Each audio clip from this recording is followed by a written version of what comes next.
Well, welcome. Thank you for joining us today for the third and final installment in Agile's Teachers as Frontline Workers video series with Dr. Sheryl Ziegler. So far in the series, we have explored the factors contributing to the high level of burnout and stress in teachers on the job, and then the resulting sharp increase in teachers leaving the profession or choosing not to go into the profession altogether. And so today we'll be bringing everything back full circle to consider all of this from the student perspective in a conversation about emotional and physical safety in schools. So welcome, Sheryl. Thanks so much for having me again. I'm excited. We're glad to have you back. So how do we want to tee things up today for today's conversation? Well, I thought that to really round out teachers as frontline workers, what that really means, that we could talk about emotional and physical safety in schools. And it's almost ending with what is a prerequisite for learning. So we're rounding it out by saying, yes, there are these things going on, and we've got burnout, and we've got teachers leaving, and not enough new teachers coming in. However, if we don't have physical and emotional safety in schools, we've got really a huge problem. So how do we, break into this? Well, let's define maybe what it means to have emotional and physical safety. What exactly does that mean? So I would say emotional safety in schools refers to how a student feels just being in that presence. Sometimes people call it the climate of a school, the culture of a school. And so that says, do I feel everything from safe to raise my hand and trying to give an answer, maybe not being positive if it's right or not, all the way to would I feel safe to go to an adult in this space and tell them that something is happening that maybe is unsafe, whether that's at home for me or something I observed in a bathroom? Is it safe to go to the people that are there to keep me safe on a true level? Like, not just because you're supposed to, but because you know that you can challenge people or disclose information and that it's handled well. So that's the first piece. That's sort of that emotional safety. And then the other part of that is that then the adults, what they really do, the role they really hold is something we call in psychology, they are like the containers. They do the containment. So containment it's really a very powerful concept because it applies to parenting, it applies to teaching, it applies to any really adult that works with kids. And it provides support. It provides the ability to say, I'm here and I can handle whatever it is that you're giving to me. Nothing is too big. And if it's too big, I'll figure it out. I'll figure out how to help you. So it usually requires making a child feel safe, reducing their anxiety, giving them a sense of encouragement, and giving them a sense that you are going to help them. And again, even if I don't know the answer, I'm going to get you the answer. So in terms of sort of the climate or the psychological piece of what a school represents, which it represents so much, there is that piece of, as a student, do I feel emotionally safe? Does this place feel safe? And then as a teacher, or even from the student's perspective, can I contain these kids' feelings and thoughts? And as the student, can I look at them as someone who can contain me? Those two are really important elements of a positive school climate. It's very similar to parenting, right? So in order to have a healthy parent-child bond and attachment, there needs to be that basic sense of safety, of psychological safety, of physical safety, and then getting more advanced in terms of, okay, and so now I'm safe, and so can you be my container? It's very similar to parenting. So yes, teachers and schools need to be really evaluating that. How safe do the students feel here? And this has come up a lot lately when we've got this epidemic of school shootings in America, and it comes up a lot. We are beyond talking to students about their level of physical safety. I mean, I think today's Gen Z kid just says, this is my reality. This is how I've grown up. There's this possibility any day, all day. And kids who are fairly low in anxiety go, yeah, I acknowledge it. I think about it maybe once or twice a day, but I go on with my day. And then there's all the way to kids who want to stop going to school, right? So physical safety is compromised already as it is here in America. And then it's caused us to talk about other areas of safety, which combine that psychological safety. And that seems to be very mixed. It depends on the school, it depends on the part of the country, whether kids feel that way. And I think the only way to really get that data is to actually ask about it. I think, if we're talking about psychological and even physical safety, we have to, when this is something I think that many generations can relate to, we have to talk about bullying. And bullying has been around. Everyone can think of it. It's sort of used to be this image of probably mainly boys who were physical with one another, oftentimes at a bus stop, on a walk home from school, maybe on a playground. And in acceptance that as part of that rite of passage, there's always going to be a kid or two who's going to, give you noogies in the head, or they're going to steal your lunch, or they're going to take your lunch money. And this is probably going to happen again on a bus or at the bus stop, right? Mm-hmm. So we go from there to where we are today, which says there are multiple types of bullying. There are multiple places that it can happen. The touch points. I mean, there's so many more that's proliferated. Absolutely. And we have data that should really stop us all in our tracks. There's 1 in 5 kids that are surveyed say that they have been bullied in the last 30 days while they're at school. We have an NEA stat that kind of sometimes it gets refuted, like, is that true or not true? But it's been around for a while. And again, let's give or take even 10,000 that we're off. There's a stat out there that says about 160,000 kids a day miss school because of fear of bullying. Can we break that into different kinds of bullying, different things that might have certain severity over others to help us understand it? Yeah, and I really like to spend a little time on this because I go through this every week in my practice, which is a kid will tell me, I'm being bullied, or Sam is the bully of the school. Sam bullies me. And I really like to get into that. What does that mean for you? I just did this yesterday, right? There was a kid and he said, he actually said his brother and his friends who are younger than him are his bullies.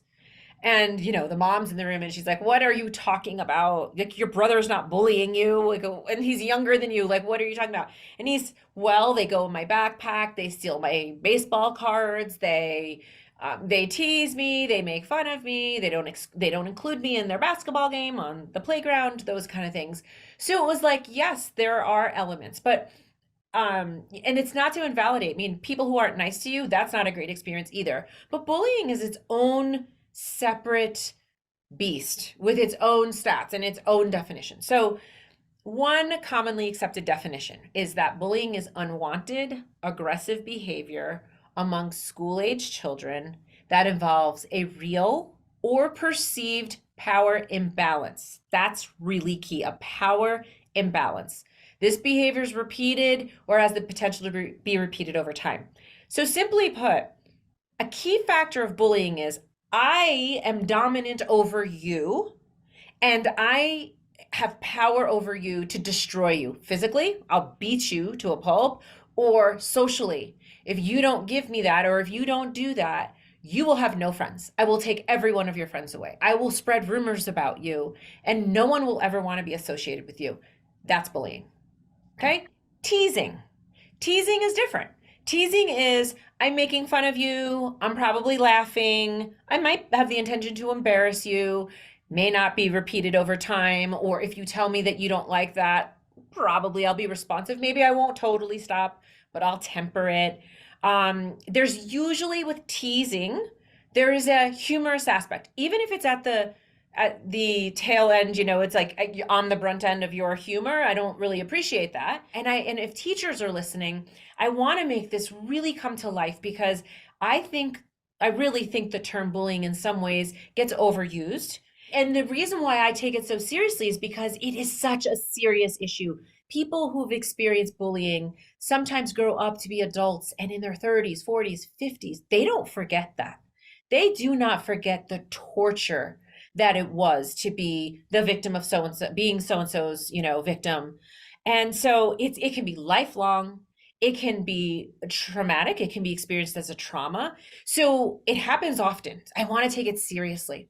but you're talking about the people who it still affects them decades down the road, and that's not even taking into account the kids who don't even get there. They're either traumatized and it prevents them from being successful or from developing, to be, a fully well-functioning person, or sometimes it results in suicide in school-age children. And so when we're talking about the severity of it, I mean, that should really stand out. I mean, it can continue throughout a life cycle. It can damage for long term, or it can damage before they're able to really understand their place in the world and that this is temporary. And I think that with the epidemic that we're in right now, in terms of youth suicide, how we've seen it go up, it's doubled in the last decade, it's getting younger. There is very often an element that they were bullied. They were bullied or they were disconnected from their peers. Two very strong pieces of what's linked to suicide, and also what's linked to people who inflict mass violence, mass shooters, school shooters. Often there is this theme of they were bullied, they were an outcast, they felt they had no friends or connection. So that's why I take the definition so seriously. When I work with kids who really truly have been bullied, it really leads to very consequential mental health outcomes.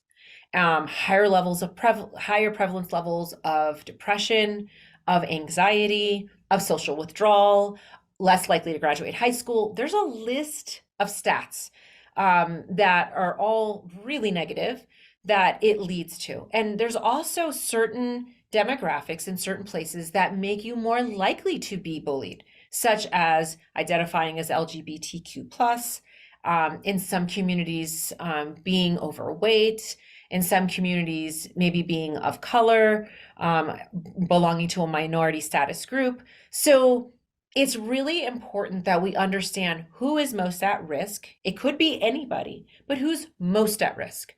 Who do we need to pay attention to? What do we need to do about this? Are we all functioning under the same definition so that we're all viewing the lens of bullying from a really similar place? That, as a starting point, could make a huge difference in communities. You can react to and respond to something, really understanding and being able to delineate, where and how and the why it's happening is definitely important. So before we move on to teachers, just in your practice with young people who have experienced bullying, do you have any, what do you typically give them as far as coping tools or coping strategies or ways that they can try to come to terms with or get out from under a situation that is oppressive like that? Do you have any sort of go-to strategies of how you support students that are experiencing that? Yeah, absolutely. The first thing that I do is I try to get a sense of, it's almost like an evaluation. Am I really dealing with bullying? Am I dealing with mean kids? And I really flush that through. So meaning, first I'm finding out, is there a power differential here? Is there coercion? Is there threats? Once, let's say that seems clear, yes, yes, and yes, then the next piece, I want to know where it's happening. Is this happening on school grounds? Is this happening in cyberspace? Because that's what's most on the rise. And is this happening in group chats? Is it on social media? Is it public? Is it a DM? Where is this happening? And there are so many places online that it can be happening. Then the next piece that I look at is really the gender piece too. So with boys, it can be similar to, like, there could be rumors and there can be some similarities to how girls experience things, but usually, so I'm just listening for the story. What's the theme here? So where does it happen? And then how is it happening? What's happening? So I'm looking for things like, are rumors being spread? Are friends being taken? Are you being physically threatened? Do we have that anywhere in writing? Where does this occur? Has anybody witnessed it? Have there been any bystanders? Those kind of pieces. But the gender piece for me is, with boys, usually it's physical and could be secondary, like rumors. For girls, it's something that we call relational aggression. And if you've heard that term, relational aggression or social aggression, please don't think that it's any less damaging than bullying. Bullying just it's better branded. But social aggression is typically the girls' version of bullying. And what that means is, oh, I'm gonna post pictures of our sleepover from the weekend and make sure that you see them and know that you weren't invited. I'm going to tell you that if you don't do what I tell you to do, I'm going to take away all your friends and no one's ever going to want to play with you again.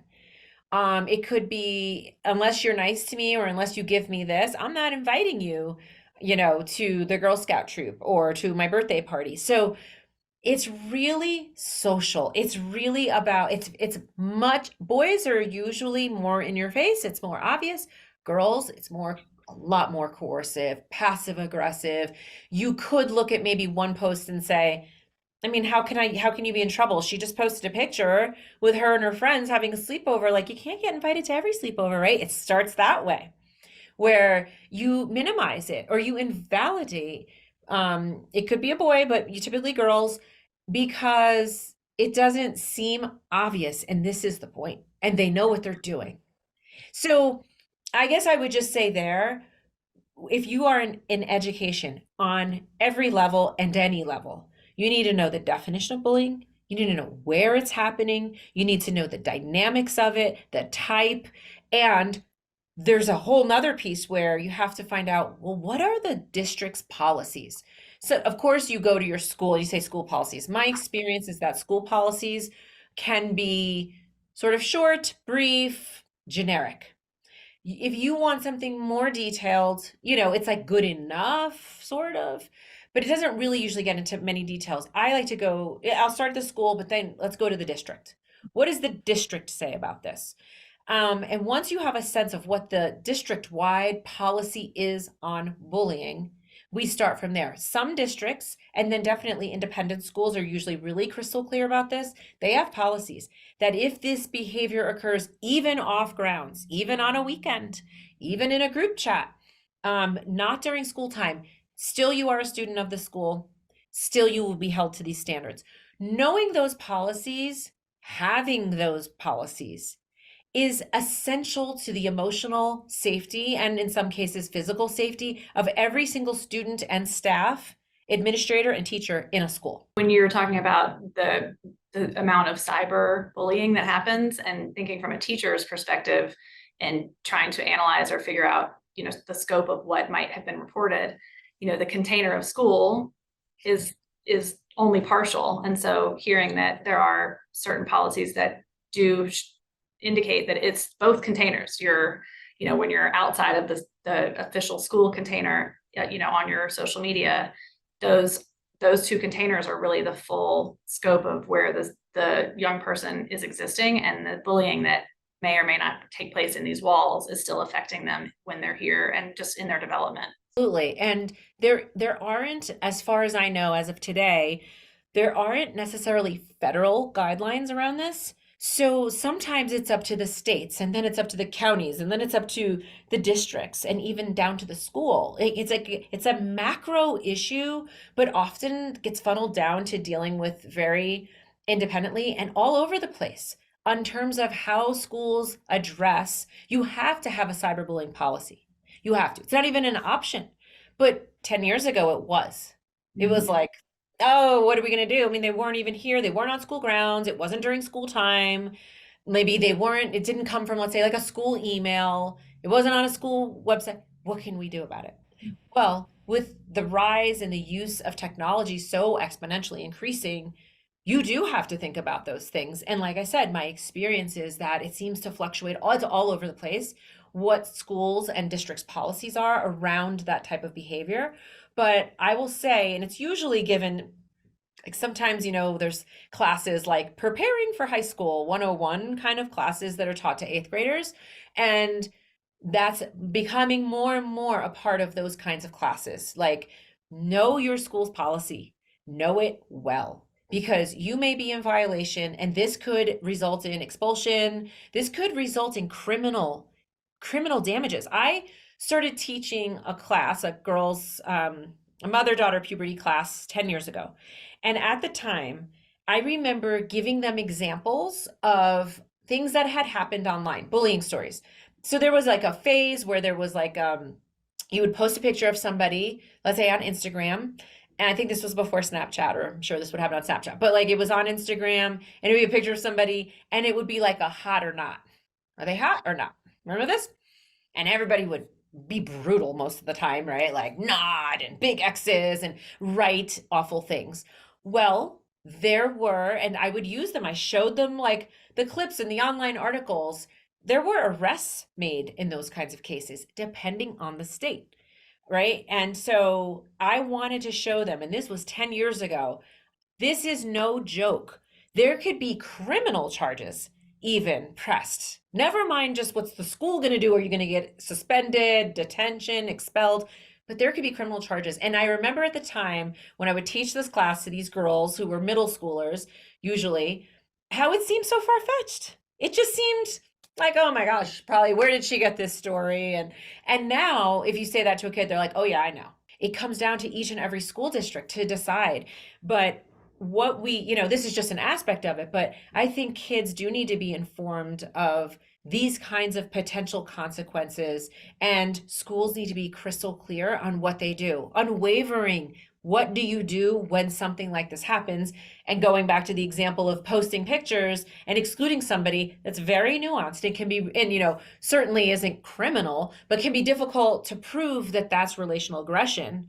And so that's why conversations on really small levels, that means classrooms even, cohorts, student councils, anytime you can take a body of students and then somehow break them down into groups that make sense and have these conversations, that's where you get the qualitative and then even sometimes the quantitative data that you need to figure out what is the school climate. Well, and what you were describing, it's not just talking about to students who might be the subject or the target of bullying, but really speaking to the student body at large about the consequences of that behavior, whichever side of it you might be participating in, to discourage it overall, like with the criminal consequences.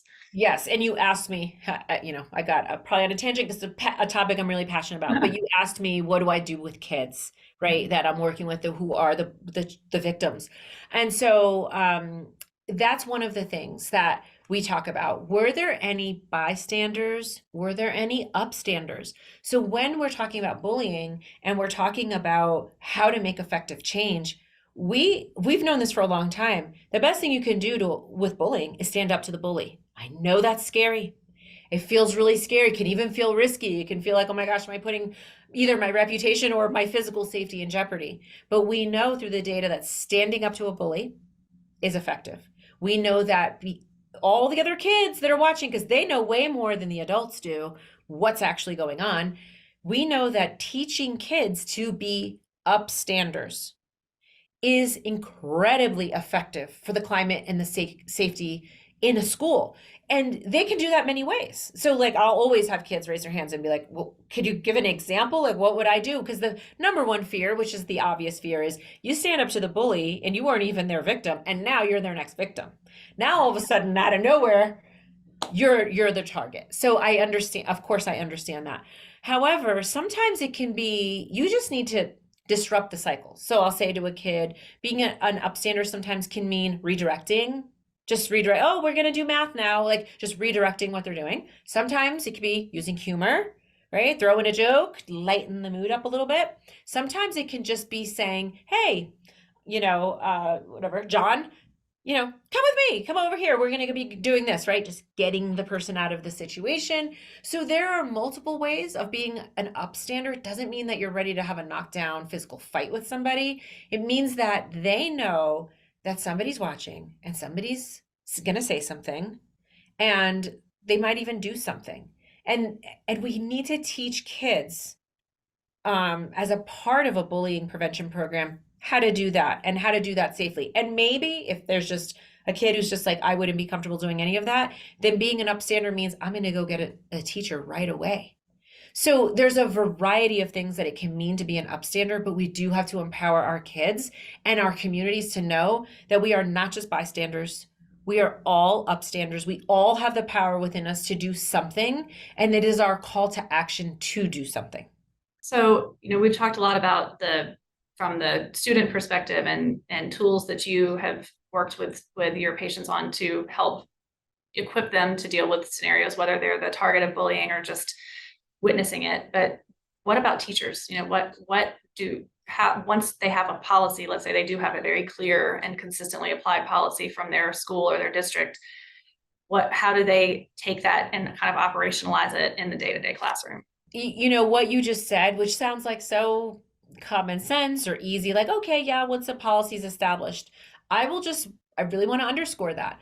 There are schools that have policies that are really vague, that are not sufficient, or they look good on paper, but in practice, people don't know what to do. So I want to say, from the teacher perspective, you've been made aware of, or you have yourself witnessed a bullying situation. They need administrative support. They need to know what the process and the protocol is. They even need to figure out, how is the parent or parents of a bully going to be informed? Because how you deliver that message is really key. You do not want the parents to instantly feel defensive, protecting their kid, because there's a good chance that's going to happen no matter how you deliver this message, right? You essentially say, your child is doing X, Y, and Z. That is under our bullying policy. It's sort of like, a protective instinct of many parents. Not my kid. No, there's another side to the story. Let me tell you that other side. Or, little Sam, tell me, what is the other side to the story, right? So just knowing that when you deliver the message, more than likely, you're going to have defensive and protective parents who are going to side with their own child, and who are going to have maybe excuses and a defense and all of that. So besides having clear policies and protocols, I think it's really important to talk about parent communication. Who is going to do it? How many people are going to be witness? How is that going to happen? Is this just an email? Is this a phone call? Is this hey, I need you to come in first thing tomorrow morning with, little Sam or with little Rebecca, and we're going to, before they go to class, we've got a really important meeting, right? So thinking about how you're going to communicate that message is incredibly important. And I think having agreements with parents. This is not just something, when I say as a school community, I actually really do mean as the whole community. I mean that all the stakeholders involved in an educational system need to be in on the bullying policy. So maybe, first day of school or back to school night, every single teacher spends some time with the parents going over the bullying policy, the bullying definition, and what will happen. So, just want to let everybody know, like, probably by day 3 of back to school night, hopefully there has not been any bullying yet, right? We're all starting on a clean slate.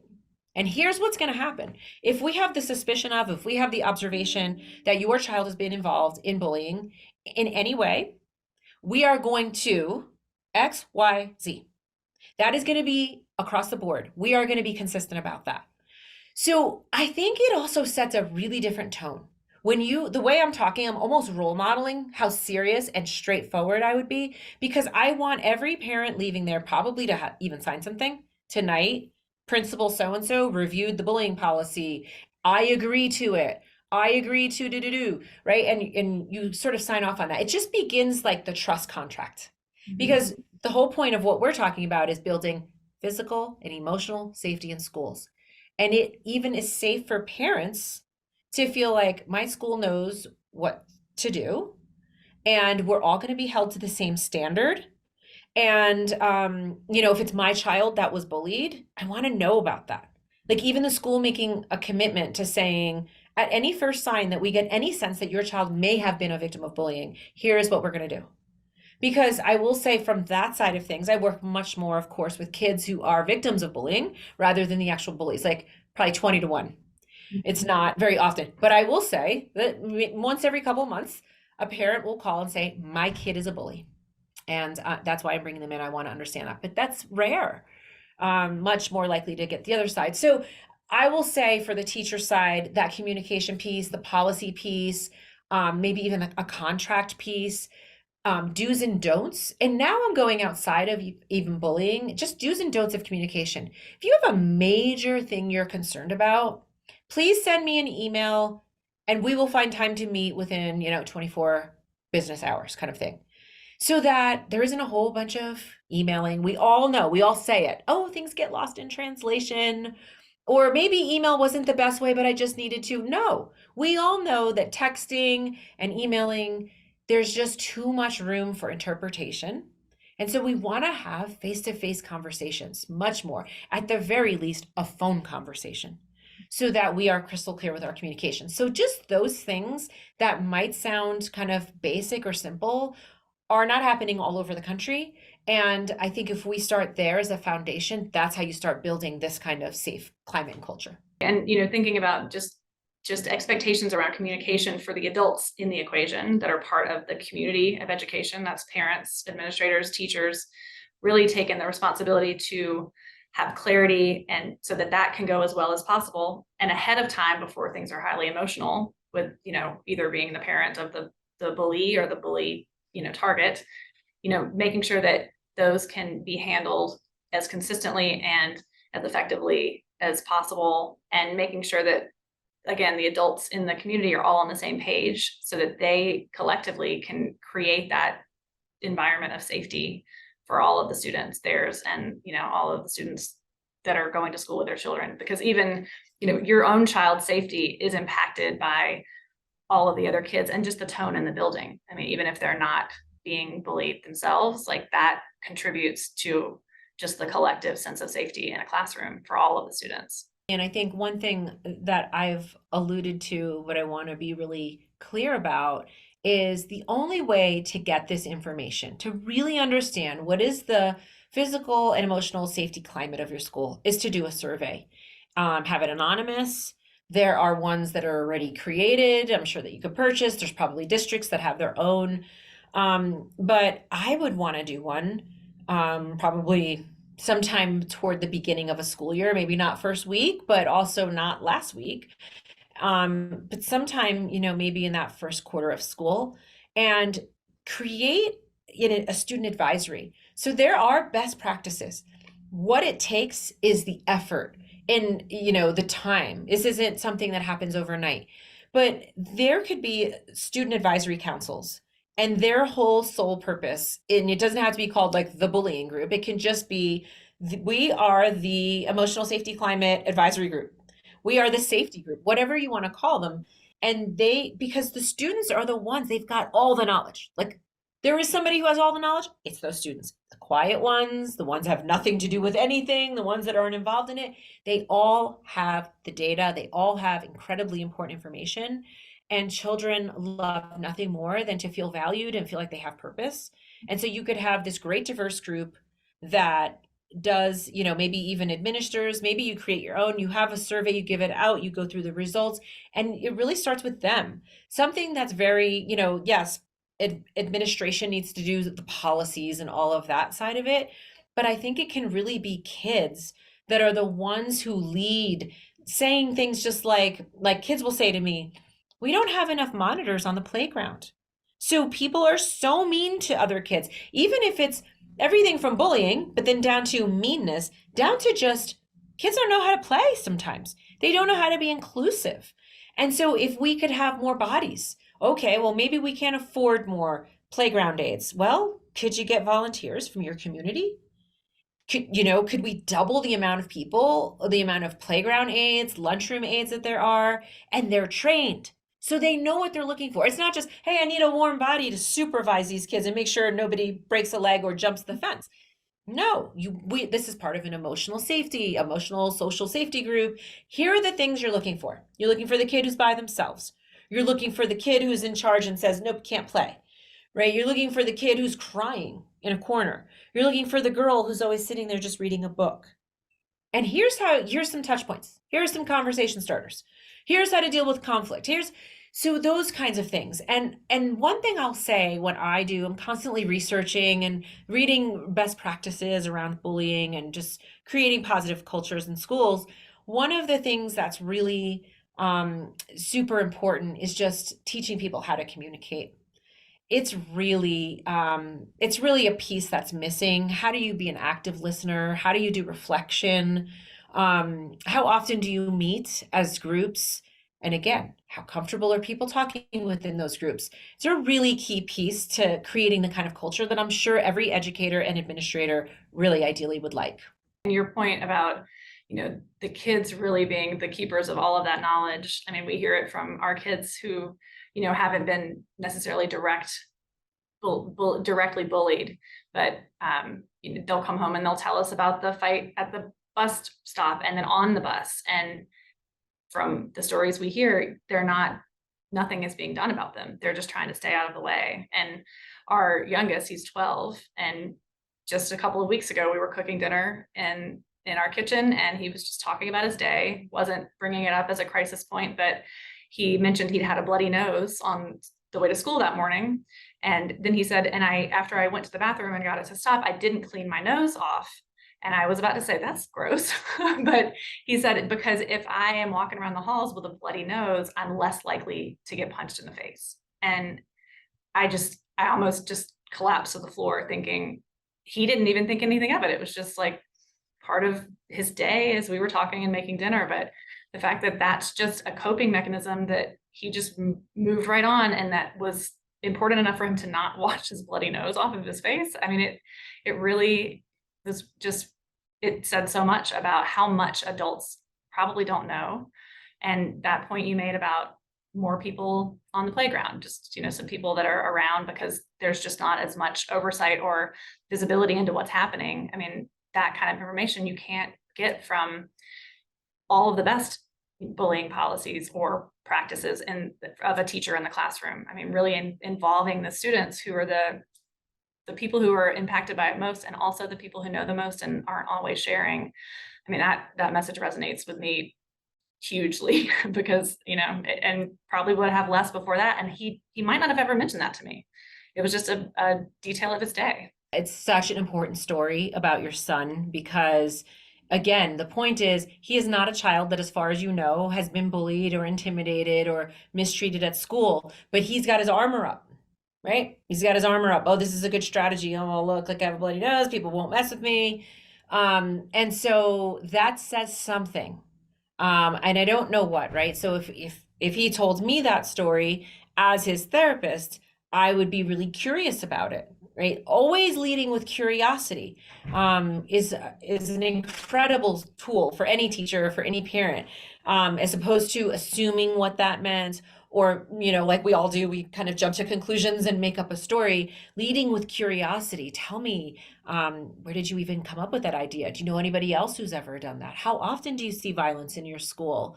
What are some other things that other kids do, right? So really, like, what do other kids do to be safe? How about that bus stop? What do you do? Oh, well, so-and-so always comes like a little bit late. They're almost always running after the bus. They told me they do that because they're scared to stand at the bus stop. So that's the kind of data that I'm looking for to inform myself, and then if I'm a teacher or if I'm working in a school, to inform my school climate committee around, like, hey, we have to pay attention to this, because we don't want a group of kids walking around the school feeling like they need to come up with reasons and excuses to, like, not be messed with, or not be a victim of some sort. So I think it's a great story, and I really appreciate you bringing that up, because anybody listening to this, we all need that reminder that it's not always the kids that are the victim that are thinking about these things or even worried about these things. It can be nearly every student in the school, depending on the school, or it could be the kid you least expect because of something they witnessed. And until we lead with curiosity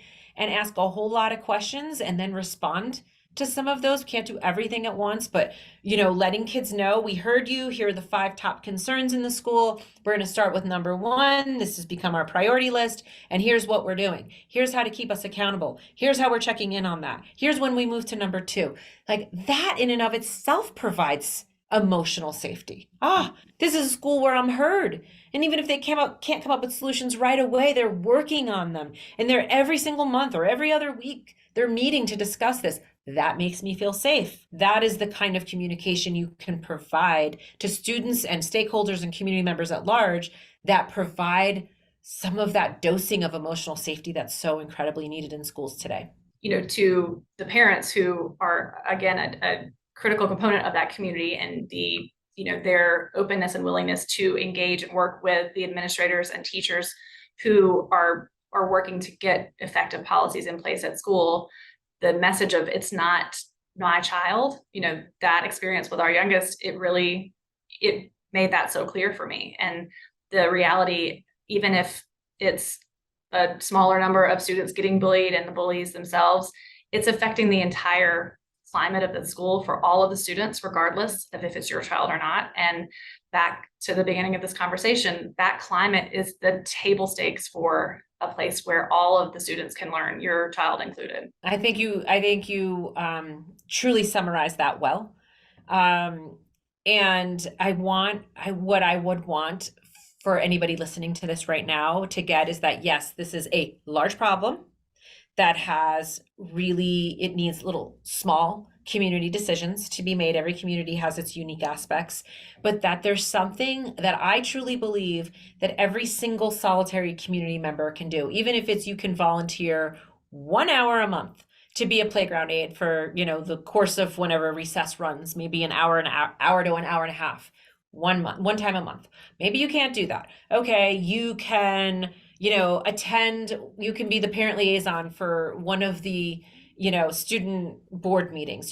There's something that I believe really every single person can do. And there are also, even outside of the parent community, there's a whole community at large. There are counseling students, there are master's and doctoral level students that want and need practice working with kids. Maybe we rope them in. Maybe we have an intern who comes in. They start doing groups. They help facilitate just active listening skills.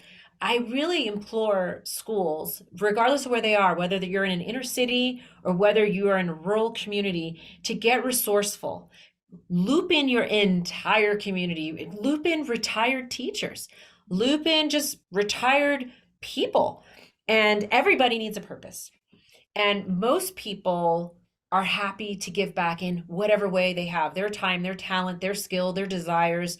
And that's what I think is, probably missing, is really figuring out how to get community on top of community involved in our educational systems that need so much support.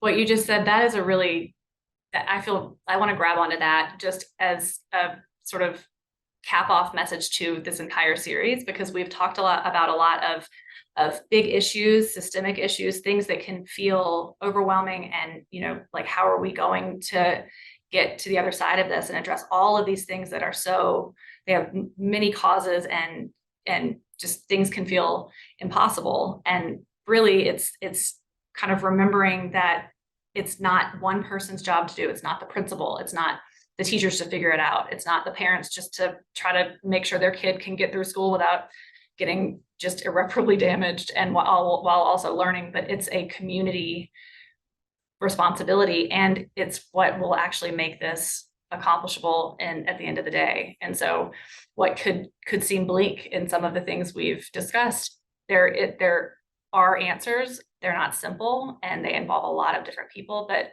that's really, the direction that we need to encourage schools and communities to go, to figure out a long-term way to improve school climate and improve all of the environments for the people who are part of it: teachers, administrators, parents, and students. It's no one party's responsibility, it's all of ours.